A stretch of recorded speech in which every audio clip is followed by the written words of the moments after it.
not over, but I know there are more and more people who believe that it is over, his run, and that he may not ever win more than a major or two or maybe none. Amazing. Another guy who is not going to be playing in the Masters this year, joining us this morning on the Stickies Rock and Roll Chicken Shack hotline, unless something has changed and I don't know about it. Hopefully your back's okay, though, Jim Harris. My back's fine. I'm not getting a whole lot of golf in. But I'm in good shape for the Masters if that invitation ever gets here. I don't think they can work me in among the amateurs, I guess.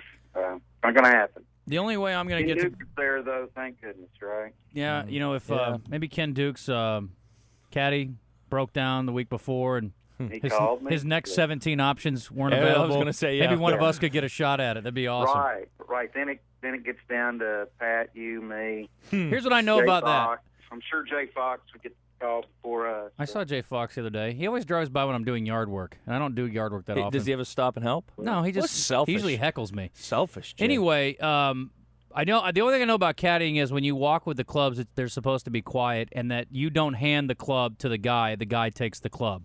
He hands it back to you. That's one thing Ken told us is that Say that again? You don't pull the club out for me. I pull the club out. I'll hand it back to you to put back in the bag. That's the one thing I. What about the putter though? Certainly can pull the putter out. I don't think so. Maybe that would be okay. Well, I thought the one thing that you can do as the caddy is sort of like he asks for the 5-iron and you kind of stand there. You don't say anything. Yeah. But kind of have your hand on, say, the 6-iron. If your feeling is, because the caddy's the guy that sort of senses the momentum and the adrenaline rush and keeps you.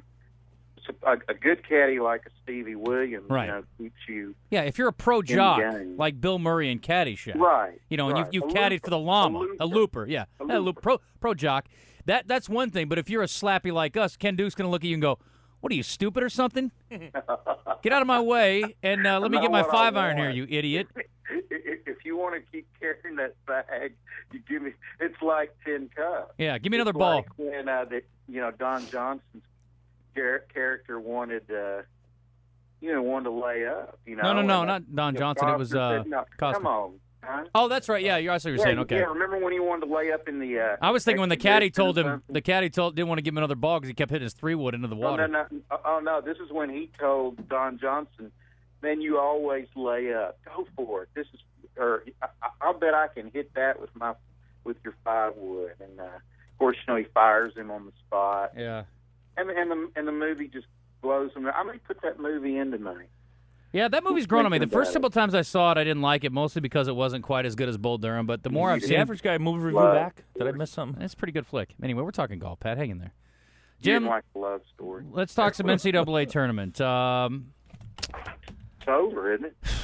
I don't have any idea. I've never been more. Down the Gators.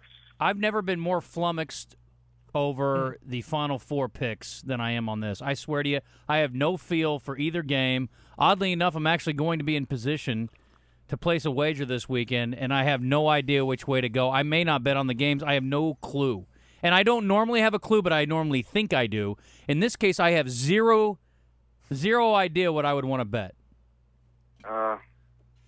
It's a hard tournament. Do you believe that I have 3 of the 4, and Arizona was my 4th? That's impressive. I had a feeling about UConn. I liked them. Really? Wow, you got UConn? TV. I don't have them winning at all. I had them in the Final 4 just because I liked their draw and I liked Shabazz Napier. I felt like a guy, an individual like that is what really can carry a team at this point in the season, and he did exactly what I thought he was going to do. Yeah, they're dead to rights against St. Joe, and they pull that out. I think Florida gets them. I think Florida wins it, but I think they get Wisconsin in the championship game. I think Kentucky's run's been good. I think Wisconsin maybe just has them in the final. I don't think it's an all SEC final. I think Scotty Wilbekin is certainly the kind of the Shabazz Napier sort of the Gators. Not quite as good, but certainly the glue of that team. But I think their defense is going to be enough to, handle UConn, and they'll score enough points. That guard matchup, it may be one of the most exciting guard matchups you're going to see in a long, long time. I think, though, if I want to see more from Patrick Young this weekend than I did this past weekend. I thought Florida was extended a little bit because he really didn't provide the kind of offense I think he's capable of doing. One of the interesting bets on this game, Jim, I mentioned it yesterday on the air. First of all, the over-under is very low. It's at 126.5, although both these teams apparently have been good under teams as far as, of course, because of the way they play defense. But the intriguing bet on this one, I think, is betting UConn on the money line. UConn is plus 260 on the money line. So you bet 100 to win 260. Wow. Straight up. And it's only, it's a 6.5-point line, so I don't know. Yeah, and I think that's about right. I mean, you look at their first meeting in Connecticut, without Scotty Wilbekin, with a fluky rebound falling back to Napier and him hitting the game-winning shot at the buzzer. I mean, that was a long time ago. I think both teams are, very deserving, playing great. I mean, we know that. I think it's going to be a great matchup. I think the other one, it has a potential if Wisconsin gets the upper hand early to bore you, I think. Yeah. Before we I'd move like on, Willie Cauley-Stein to be back is what I really would like. Which isn't happening. Kentucky. Yeah. Before we move on to that matchup, I want to talk. I did want to say too. Yes. The early money is about even on against the spread in this UConn game. The money line is about even as well. It's 60-40 in favor of Florida with the money line, which means you'd get Florida even up, but you have to bet like $300 to get 100. But the interesting one to me is 71% of the money is on the over. And the over-under number is what again? It's 126.5. It's very low, so that'd be like a 63-64 game. Yeah, and I think that I would think the final would be something like, what's 65? I think one of the teams would get to 70, right? Whatever. I think first one to 65 wins. Well, 65-65 gets you all you can do is pray for overtime. 65-65 gets you over. So, okay, Kentucky and Wisconsin, it's a 2-point line. Kentucky is favored again after being favored slightly against Michigan, which I thought was a little surprising. The over-under on this game is 139.5, much higher over-under. And the money line is much more narrow. Kentucky's minus 131 on the money line. Wisconsin's plus 113. There really is not any heavy money, I guess. I can't see Wisconsin winning that game if it's up in the 70s or the high 60s. What if they shoot a high percentage from three? Yeah, they could do that. But I just think I think when they get the upper hand, they're going to milk. I mean, their offense is going to run 32 seconds off, Yeah. I think when they get the upper hand in this game, just to not give Kentucky any kind of run out or breakout or something that might shift the momentum. Man, I don't know if I've seen that many dunks in a game since 1983. Since Spy Slam and Jam in Louisville, the dunk in that Michigan game. Yeah. I mean, can you believe that? That was impressive. I think out of Kentucky's first 16 points, seemed like 14 of it came on a dunk. I'm telling you, this is such a confounding matchup. Here's what's interesting to me. The odds on just the matchup of the game is only 6-5. The highest odds is Kentucky and Florida, and it's 6-5. I mean, normally you're going to get an overwhelming favorite matchup in the championship game. It's amazing. I mean, I just think this is an extremely confounding Final Four. And again, you throw in what seems to be a Florida team that's better. Right. But they lost to UConn earlier in the season, admittedly at UConn, and certainly they weren't 100% healthy. It's crazy. I mean, I think these matchups are tough. You can look back on the tournament and look at a few teams that easily could have been in the Final Four and playing for a championship. So there's any one of these four teams I could see, after watching over this weekend, I could see either one of these four teams win the national championship easily. And you could throw Wichita State in there, Louisville in there, Michigan State in there. There's just it was so wide open. Very wide open. I saw a note this morning to this. Them all that wide open over Florida? Could I see UConn beating Florida? Any of those teams being better than what Florida has been since the tournament started. Well, they're the favorite. Yeah, there's and no haven't question. They look like it to you. They've been playing as well as any. But you can't say Wisconsin's.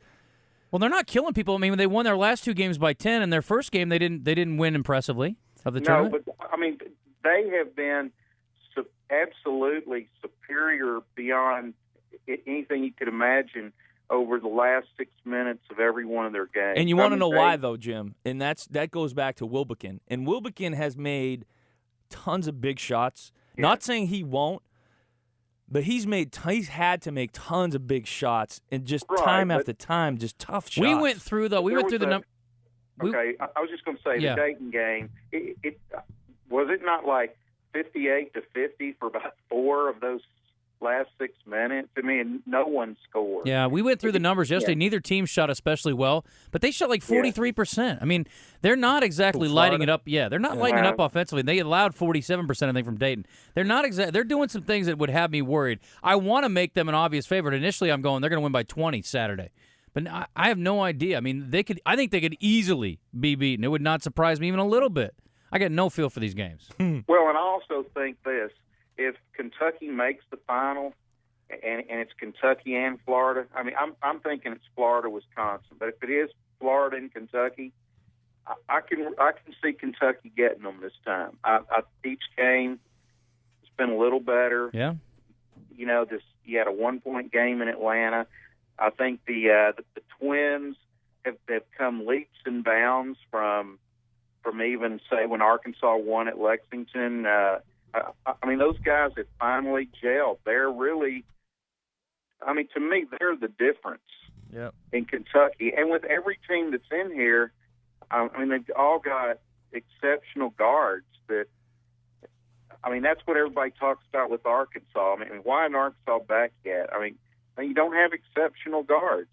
You've got to have the Corey back kind of guy. Well, with these guys, I mean, you've got, the Twins are playing great for Kentucky. Wilbekin is just you know, head and shoulders above most. You know, Shabazz is carrying UConn. So, I mean, I forget the kid's name for Wisconsin out now. I mean, not the big kid, but the guard. You know, hits the threes too. But they got a couple of them. They got a couple. They do. of them. I mean, they've got Ben a Bruce, really smart backcourt. I mean, all of them are. Well, they can all shoot it. They can all put it on the ground just enough to get in the paint and kick it up for 3. It's almost like a lot of those guys in Wisconsin are interchangeable. And then you look at just the matchups for, of course, Kaminsky's for Wisconsin Kaminsky is. may be he may be the what do you call it? Not the fly in the ointment. He's the one big man out there that they can kick out. He can take his guy out away from the basket, and you got to guard him. Yep. And they can kick it out to him and score. I mean, you're not going to get that from Patrick Young or Getty, or you're not going to really get that from Randall at Kentucky. None of their bigs. You're not going to really get that from UConn's bigs. So really, Wisconsin has that kind of Dwight Stewart-like guy, that you got to account for. Well, what separates Kaminsky is the fact that he can score in the paint. He can rebound and score. If he could never score in the paint, his jump shot would be null and void for him. I heard Bill was talking about him yesterday. He said he's got great balance and he's thick downstairs. He's got thick legs, so he can root guys out. That's what matters with a big man. Everyone wants to celebrate a big man who can shoot. We get a bunch of little guys who can shoot. A big guy that can shoot is valuable only when he can score as efficiently inside the paint. That's true. He has to be able to do it both. And see, he can go outside, and if you counter with somebody who can cover him out there, it's probably going to be a lesser defender inside, and he'll just pick that guy inside, and he'll get his 20 to 28. Hey, I would have loved to see Willie Cauley-Stein match up with him, because Cauley-Stein can move. He can move those feet for a big boy. He can get out there and defend and make you that's not gonna shoot happen, over him. Yeah. I think it was when it's all said and done, the only thing I'm going to look back is on this tournament is how unfair. I mean, there were a lot of things that were unfair about the selection, but it was really unfair to Wichita, and it was unfair because this committee was basically clueless. They had no idea how talented different teams were. I always was thinking Kentucky. They weren't the 28th or 27th ranked team in the country. I don't care that they lost. I mean, 5 of their losses are to Florida and Arkansas. Yeah. I mean, they're a 28-5 team. Without those, they were an all-freshman team. I mean, you can't sit there and say that's the 8th seed. I mean, it was really an unfair blow to Wichita, who you think is the 2nd seed in the tournament, I guess, behind Florida, to get that good of a second-round pairing. It's just not right. There were definitely a lot of missed seeds in this tournament. You could look back and I'm still going to contend that Missouri should have been in the tournament. I know they didn't go any further in the NIT. I think people should quit comparing what teams have done in the NIT. I just don't think the same intensity is there with many of these teams at all. But I think that Missouri probably did enough with their non-conference schedule, and they won half their games in the SEC, and they beat Arkansas twice to probably get a bid. And then if you are given the SEC 5 bids, I think Arkansas did enough now, if you look back at it, to be probably the 11th seed, where Tennessee wasn't an 11th seed. They were way better than that. I mean, they probably deserved to be an 8th seed, and Kentucky a 5th seed or something. Yeah. Jim, real quick before we let you go, thoughts on Jimmy Dykes? Thoughts on Jimmy Dykes? He's a pretty good announcer. I like him. I like it when he does Arkansas games. Come on. What are we talking about? What do you mean? What did Dykes do lately? What do you think? Doc Harper wrote for Sporting Life Arkansas. You're saying with women's basketball matters? Doc Harper wrote for SportingLifeArkansas.com yesterday or 2 days ago. He said, this is the time to do this. I think just the opposite. This is absolutely not the time to take a shot on a guy that may or may not work out, that is not a clear, safe. Wait, now you're thinking it's not the time? No. Because he did? Yes, he says it's the time. And my thing is, with all the other programs that are struggling, to me, you got to go out and get a guy that, and to me, you've seen it. Good coaches, great coaches, consistently win in women's basketball. I mean, and there are about 15 coaches that people have been great hire. Okay, here's the deal. Who are they going to hire that were going to make you even ask me what I think about it? I mean, if they had named Elisa Smith from Weber State as the new head coach at Arkansas, would anybody care? Here's the deal. They got the SEC tournament coming here next year at Verizon Arena. Right. This guy will do nothing if he doesn't sell this program and get people excited about it again, the same way it was about 11 years ago when Arkansas had a really good turnout. Gary Blair was coaching, and Arkansas supported this tournament. Tennessee and LSU did too, but Arkansas had some support. With Susie Gardner on down, I mean, there was nobody to the last 2 times that the SEC came here. I think people will care about basketball again. We will watch at least the results every game next year to find out did Dykes and Arkansas win or not. And I would guess that had it not been him, there would still be nobody caring about it. Well, there are. I mean, I think with the facilities and the. You know how many people they're drawing up there? No, none. I know. Really no, I drawing? do know. Yeah, I know how many they're getting. They have not any. 19,000 empty seats. No, I know, and I will. The one thing Doc pointed out that was kind of interesting is they got more at their last gymnastics meet than they got the last 5 women's basketball games combined. But again, you got a losing program, so that's not surprising. When the men weren't winning, there was more at the announcement for Dykes than there was at most of the games. Maybe so. When they're not winning, though, people don't turn out, and that's men's basketball, that's football, that's anything. What's the expectation? And listen, I like to see Jimmy being hired because I think he's going to do about as good a job as he could in the situation. I just don't know what that means. Well, I think without him have been a head coach in the women's basketball game, he's about as smart as can be. He's a great communicator, and he's gonna do what's right by the players. I just don't know. When people talk about selling tickets, it's like, well, what are you satisfied with? He's not going to get 20,000 in there. I mean, if they go 1,500 to 4,000, is that gonna move your needle? You know what I mean? Is that what? I mean, that's going to help them a little bit, but here's the deal: they do not need to be. And I don't mean to go over here, but I want to tell you that the previous head coach did not even visit Tyler Scaife. He didn't spend a minute trying to recruit her. Now, he had some assistants that did, and he can call in and debate that. But her parents said they never even spoke to him. Right. They let Tyler Skate get away. They let Roshan Johnson get away. I mean, those are 2 all-freshman teams in their conference. Freshman Player of the Year in the AC for Tyler Skate. You can't let this kind of talent get away from Arkansas like the coaches have done in the last 10 years. And I think that if Dykes will face this, he'll face some negative recruiting from these coaches coming in going, hey, he hasn't ever coached. You don't know what he's going to be like. You're not sure you want to play for him, right. All that. He's going to have to get over that with his first year. But I think he knows basketball as well as anybody you can bring in the room. I don't question that. I mean, his knowledge of the game and his contacts and everything else is not to be questioned, I don't think. But it's just here's my deal, Jim. We live in Arkansas. We live in our little Arkansas bubble. If this had happened in any other program in the SEC, we'd all be scratching our heads or laughing, one of the two. I agree. So that's the way I got to look at it. If you're going to look on an outside looking in. I think that Jeff Long is silly to say that if Dykes came in and said, hey, I'd like to be a candidate for your job, you'd hire him right then. I don't think there's any school that could possibly think that. But at Arkansas, it's a different situation.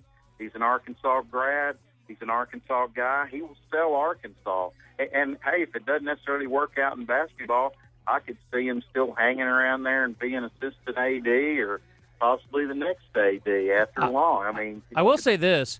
At my alma mater, Jim, a guy that was a high-level player and hung around the NBA for an extended period of time, he ends up going into the front office in the NBA, never coached a second. And there were a lot of people scratching their heads about Hoiberg being hired at Iowa State when he came there. And I think, by all accounts, he's done a pretty good job of. He's terrific. That was a little different, though. He's back at his alma mater. But it's similar in that he's never coached. I got no issue with Jimmy Dykes. I think he is smart enough. He is going to be a success in no matter what he chooses. My question is, he had my dream job. Why did he leave my dream job? That's what you're bitter about. Okay, and he can't get past that. Listen, with Hoiberg, the reason why Hoiberg is going to be successful, he's got the connections where he needs the connections. You know what that is? Getting kids to his program. He stayed within basketball. He knows how to manage people, and he knows how to sell the program, and he's got connections with these AAU coaches. With Jimmy Dykes, I know he's going to be successful because he's the kind of guy that's going to figure it out. What do I got to do to figure it out to be successful? I can't believe he went from that job to now 24/7, 365 days. Every year, he is on call, essentially. We'll see how it shakes out. Jim, I appreciate the time. We'll talk soon. So your national champion is whom? You going with Florida? I'm going with Florida. All right. Going with the Gators. That's probably the right pick. We'll see. Jim, thanks, Jim. man. See you guys. SportingLifeArkansas.com. That's where you can find Jim Justin? and the other guys from Sporting Life. Yes.